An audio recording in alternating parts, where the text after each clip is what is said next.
Shalom, shalom, shalom, shalom. Selamat pagi. Sejahteralah hidup kita di hari pertama minggu ini, Senin 23 Mei tahun 2022. Adalah sebuah anugerah jika kita bisa kembali berada di hari ini. Amin. Dan percayalah, sama seperti Dia telah memberkati tidur malam kita, maka di sepanjang hari ini Tuhan pasti memberkati dan memelihara kita. Amin. Baiklah, sebelum kita melakukan semua aktivitas kita hari ini, izinkan kembali Tuhan bicara melalui pembacaan Alkitab satu hari satu pasal yang akan tetap kita ambil dari pembacaan 66 hari bersama Yesaya. Dan hari ini kita telah berada di hari yang ke-24, maka kita akan membaca kitab Yesaya pasal yang ke-24, ayat yang pertama sampai dengan ayat yang ke-23. Judul perenungan kita pada pagi hari ini adalah Sudah Siapkah Saudara? Sebagai pengantar renungan ini, saya akan coba bacakan untuk kita ayat pertama dengan judul perikop, Nubuat tentang akhir zaman. Bumi dihancurkan. Sesungguhnya Tuhan akan menanduskan bumi dan akan menghancurkannya, akan membalikan permukaannya dan akan menyerakkan penduduknya. Sidang jemaat Tuhan, secara umum kita memahami kiamat sebagai hari akhir zaman. Dalam pikiran kita mungkin terlintas tentang seisi dunia yang akan hancur, binasa dan lenyap. Alam semesta tampak akan berakhir karena ditimpa bencana besar. Yesaya juga bernubuat tentang kehancuran seluruh isi bumi. Jika hal itu terjadi, semua orang akan bernasib sama. Tidak ada satupun dari umat manusia yang bisa menghindarinya. Itulah hukuman Allah kepada manusia yang melanggar ketetapannya. Dalam situasi seperti itu, air anggur tidak menggirangkan lagi. Semua orang akan mengeluh karena suasana mencekam, arak menjadi pahit, dan rumah-rumah tidak dapat dimasuki lagi. Serta banyak orang menjerit, sukacita dan kegirangan hilang, tak tersisa.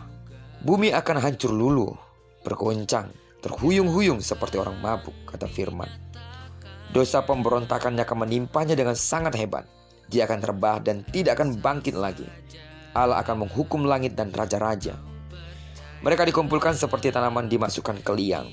Bulan purnama tersipu dan matahari akan malu melihat keadaan bumi dan penduduknya. Begitulah firman Tuhan menggambarkannya.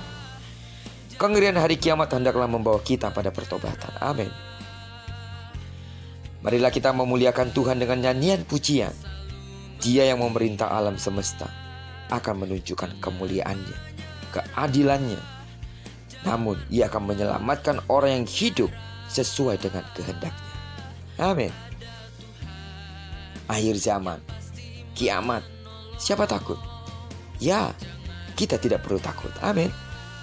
Saat kita hidup di jalan Allah, berjalan bersama dengan Dia dalam kehendaknya, maka dalam lembah kekelaman sekalipun tidak ada bahaya.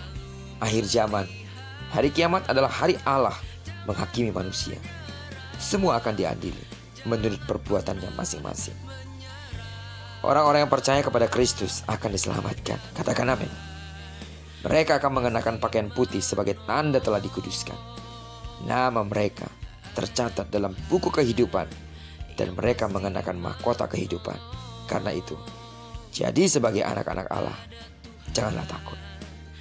Kecuali saudara tidak yakin kalau saudara adalah anak Allah. Namun saya sangat yakin, saudara begitu yakin kalau saudara adalah anak-anak Allah. Jangan takut menghadapi setiap goncangan di dalam hidup ini sebagai sebuah pertanda di akhir zaman. Bahkan harus menghadapi tanda-tanda akan hancurnya bumi ini. Percayalah, Tuhan akan memelihara kita sebagai biji matanya. Sebelum segala sesuatunya itu terjadi, kata firman Tuhan, Dia akan membunyikan sangkakala untuk menjemput orang-orang kudusnya sehingga terhindar dari semua siksaan akhir zaman yang membuat orang-orang berdosa dan yang tidak percaya kepada Kristus akan menjerit pada waktunya karena mereka telah menolak kasih karunia yang daripada Allah di dalam Yesus Kristus. Karena itu justru kita harus bersuka cita karena Yesus telah menjamin keselamatan hidup kita. Dan jangan pernah ragu, Dia adalah satu-satunya jalan keselamatan menuju kehidupan yang kekal yang telah disiapkan dan disediakan oleh Allah bagi kita semua. Terpujilah nama Tuhan. Diberkatilah kita sepanjang hari ini dan digenapi firman yang berjanji bahwa apa yang dikerjakan tangan kanan dan tangan kiri kita pasti dibuatnya berhasil. Dan karena kita menyerahkan diri kita sepenuhnya ke dalam pimpinan tangan kuasa Tuhan, maka kemanapun kaki kanan, kaki kiri kita melangkah, di sana pasti kemuliaan Tuhan akan dinyatakan. Amin. Doaku terus bagi seluruh sidang jemaat Tuhan yang dalam pergumulan-pergumulan berat, kiranya kekuatan Allah, kemampuan daripada Tuhan menjadi milik bagianmu untuk menghadapi semuanya. Dan bagi saudara yang mungkin saat ini masih sakit secara fisik, dalam nama Tuhan Yesus, sembuhlah sesuai dengan takaran imanmu. Diberkatilah kita bersama dengan orang-orang yang kita kasihi, serta bersama dengan orang-orang yang kita cintai dimanapun mereka berada. Terpujilah nama Tuhan. Shalom.